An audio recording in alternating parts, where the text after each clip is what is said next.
सांदीपनी थी। कलकत्ते की काली माता प्रकट होकर गदाधर पुजारी को कहती कि तुम गुरु तोतापुरी की शरण जाओ, माँ तुम्हारा दर्शन होता है, तुम प्रकट होती हो, मेरे हाथ का गजरा स्वीकार करती हो, प्रसाद खाती हो, फिर मुझे गुरु करने की क्या जरूरत है। बोले भावनामय शरीर से, तीसरे शरीर से तुम एकाकार होते, तुम्हें प्रकट होती और तुम्हारा मन जरा सा इधर उधर हुआ तो मैं अंतर्धान हो जाए। पांचों शरीरों के पार जो आत्मा है उसका ज्ञान तो गुरु की कुंजी से ही खुलता है।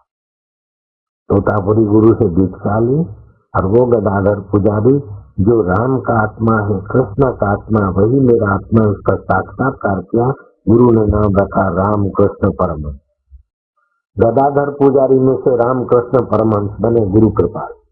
आंसूमल में से लीलासा प्रभु की कृपा से आसाराम तुम्हारे सामने में था।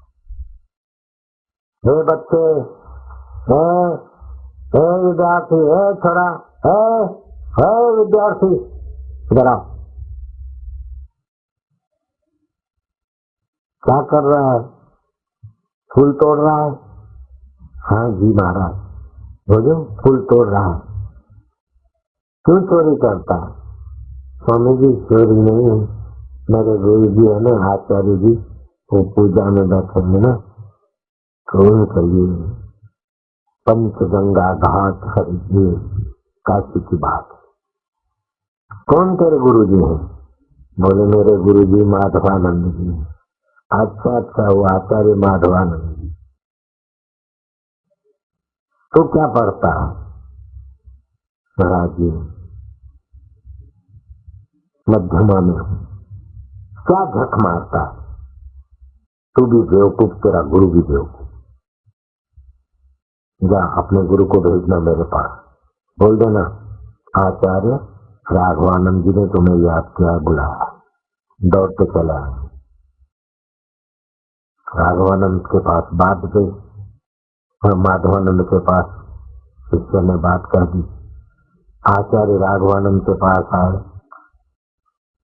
आप शिक्षा गुरु तो बने हैं, लेकिन बालक की उम्र कम है, वो स्कूल की पढ़ाई पर पूरी हुई न हुई और मर जाएगा, और आप उसको लौकिक विद्या में क्यों घसीटते हैं? 3 प्रकार की विद्या होती है, लौकिक विद्या, दैविक विद्या और अध्यात्म विद्या। बालक का जन्म हुआ था 1299 में प्रयागराज मालकोट। रामदत्त नाम था बालक का, पिता का नाम पुण्य सदन और माता का नाम सुशीला। वो बालक मौत को गले लगे ऐसी विद्या में ही रखोगे तो ठीक है। बोले आचार्य जी जानता तो था मैं ज्योतिष के साथ, लेकिन कोई तोड़ नहीं। क्या तोड़ नहीं? आध्यात्मिकता में सारे तोड़ मिलते। तुम्हारे पास तोड़ नहीं तो रामदत्त को मेरे पास भेज दो, जो आज्ञा महाराज।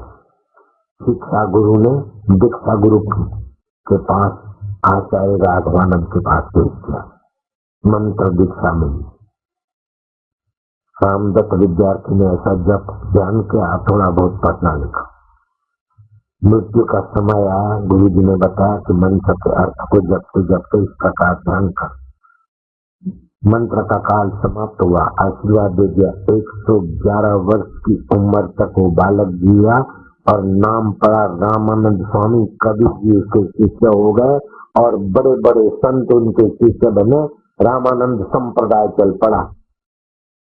रामदत्त बालक जो युवावस्था होने के पहले मौत के मुंह में जाने वाला था, शिक्षा गुरु ने दीक्षा गुरु के पास भेजा और वो बालक रामानंद स्वामी थे। रामानंद संप्रदाय के जो मूल पुरुष थे उनकी बात आपको मैं ये बात इसलिए बताता हूँ कि मंत्र में पांचों शरीर की एकतांता होती है। मैं तक कथन कुअंक बालक, भाग्य के कुअंक मिट जाते।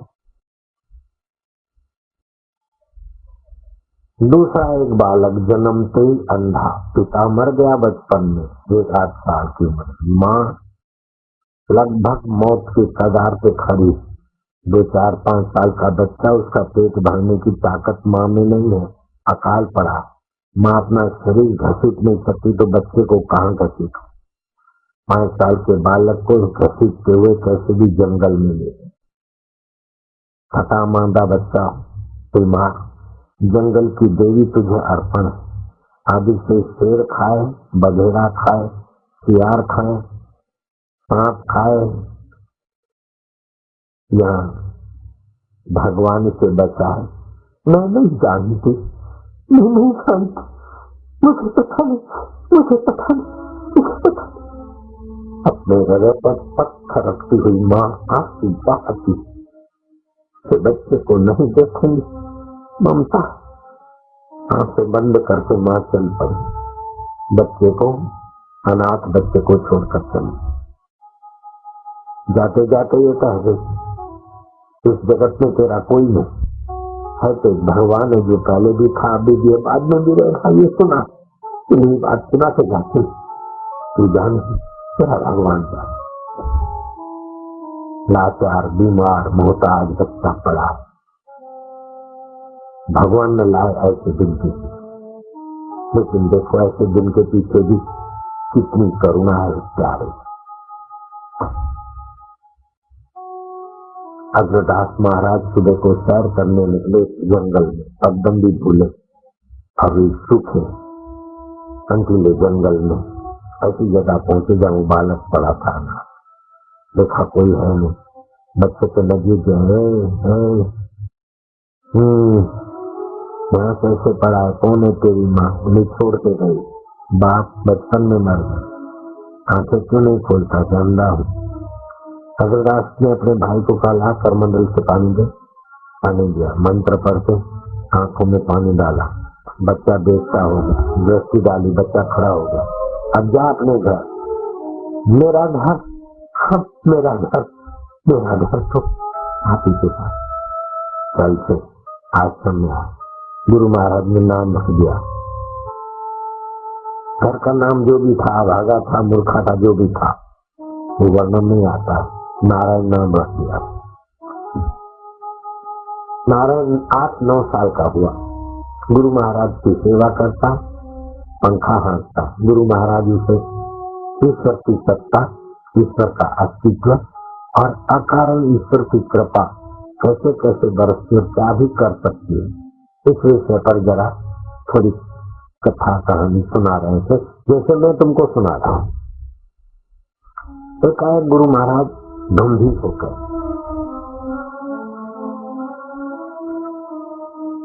आंखें बंद, कुछ गहराई में एकदम नाभि केंद्र तक पहुंच के उनकी चिंता, महाराज तो खोए हुए हैं ध्यान में। बालक थोड़ी देर में कहता है, गुरु महाराज, गुरुदेव, अब आप उस बनने के जहाज को कैसे बाहर निकालें, इसमें समय न लगाएं, वो काम आपके कृपा से होगा। क्या बोलता है? समुद्र तूफान ने कईयों के बेड़े गर्क कर दिए थे, समुद्री जहाज, और आपके भक्त, अपने भक्त जो आश्रम में आते हैं, उनका भी बेड़ा गर्क होने की कगार पे था, और उसने आपको पुकारा और पुकार के शांत हुआ। उसके नाभि की पुकार आपके हृदय तक पहुंचे और आप भी नाभि केंद्र में गए।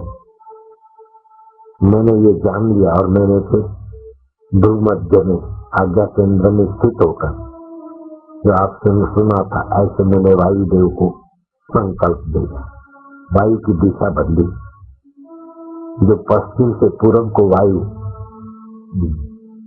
कमंडल चला था, वो दिशा बदली और भक्त का जहाज किनारे लग गया आपकी कृपा से। बालक, उस बालक का नाम तुमने सुना है, आज से तेरे का नाम नारायण नहीं, तेरे को नाभागी कहे। मेरे भक्त के नाभि की पुकार और मेरा गहरा चिंतन दोनों को समझकर तेरा श्री मित्र ने ये काम कर लिया। आज से तू नाभाजी कहा जाए। अब तो भक्तों के और भगवान के बीच की पुकार और आध्यात्मिक जगत के चमत्कारों के विषय में तू पुस्तक लिखेगा। गुरु जी, मैं 9 साल का बैल हूँ, पढ़ा तो नहीं, आप गुरु की बात नहीं काटते, पुस्तक लिखोगे। पुस्तक ऐसा लिखा कि हजारों लाखों साधु वो पुस्तक पढ़ते रखते। मेरे पास भी वो पुस्तक है। उस पुस्तक के आधार पर मैं कथा भी करता हूँ। पुस्तक का नाम है भक्तमाल, भक्तों की चरित्रावली भक्तमाल। उस नाभाजी महाराज के शिष्य हो गए पैहारी बाबा, दूध पर रहते थे। पैहारी जी के भक्त हो गए पृथ्वीराज चौहान, राजस्थान के वीर पृथ्वीराज चौहान। उन्होंने कहा कि गुरु महाराज, आपको मैं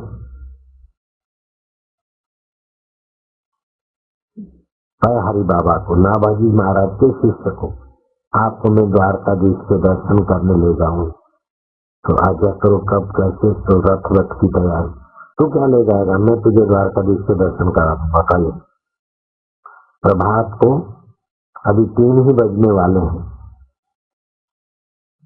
हरि बाबा उसके कमरे में प्रकट हो गए। सूक्ष्म शरीर से जगन वहां जाके द्वारकाधीश के दर्शन करा के सूर्योदय हो इतने में तो फिर अपने शरीर में पहुंचा दिया। गुरु जी, क्या है? बोले, तुम्हारा भौतिक जगत रथ कब पहुंचे? मैंने आध्यात्मिक शक्ति का उपयोग करके नाभाजी महाराज की कृपा और आशीर्वाद लेके तुमको दिखा दिया। पृथ्वीराज चौहान जिस किसी से प्रभावित नहीं होते थे, लेकिन पैहारी बाबा के चरण में अपने सिर पर लगा। आप आध्यात्मिकता को क्या समझते? वो आध्यात्मिकता सभी के अंदर छुपी। पैहारी बाबा जिसकी सत्ता से उनकी आंखें देखती, उसी सत्ता से आपकी आंखें, मेरी आंखें देखती।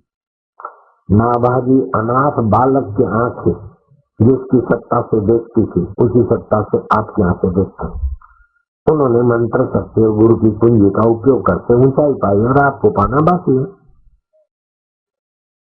तो जिनको मंत्र दीक्षा लेनी होती है, हम विद्यार्थियों को सारस्वत मंत्र देते, जिससे उनकी प्रतिभा एकदम विद्या के जगत में खिले और फिर आध्यात्मिकता भी बढ़े। होनहार बच्चे होते, चाहे भैंस चराने वाला हो, चाहे गाय चराने वाला हो, चाहे मन चराने वाला हो, प्रतिभाएं तो है सबके अंदर। तो मंत्र दीक्षा जो लेना चाहते हैं तो 2 शर्त है, चीज वस्तु रुपया पैसा, फूल में फूल की पखड़ी भी दीक्षा के निमित्त मेरे लिए नहीं लाना, एक बात।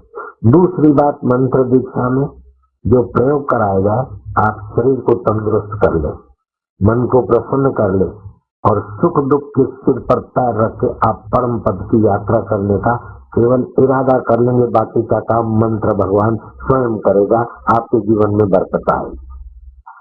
हरि ओम ओम ओम ओम ओम ओम ओम ओम। प्रभु जी नारायण नारायण नारायण।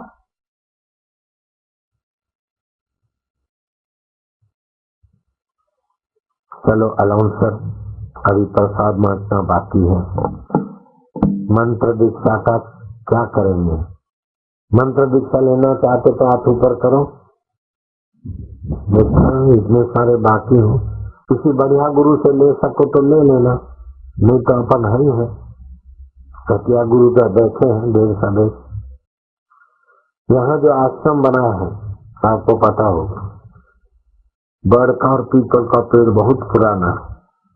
बनाने वालों ने मुझे वो जगह दिखाई, मैं बोला हमारे बहुत आश्रम नहीं, बाबा जी बना। ओ वहां तो बड़े बड़े शहद के छत्ते लगे थे, बड़ी मक्खियां। बाबा जी इधर कोई भी आता तो मक्खियां उसके पीछे पड़ जाती। मैंने मक्खियों को कहा कि जिस किसी के पीछे मत पड़ो, जो ऐरा गहरा है उसके पीछे पड़ना, सत्संगियों को मत काटना। मक्खियां तब से बेचारी सत्संगियों को काटती हैं। अब मक्खियों के हृदय में जो बैठा है उसी ने मेरे हृदय से बुलवाया। मक्खियां वायरलेस की भाषा नहीं मानती।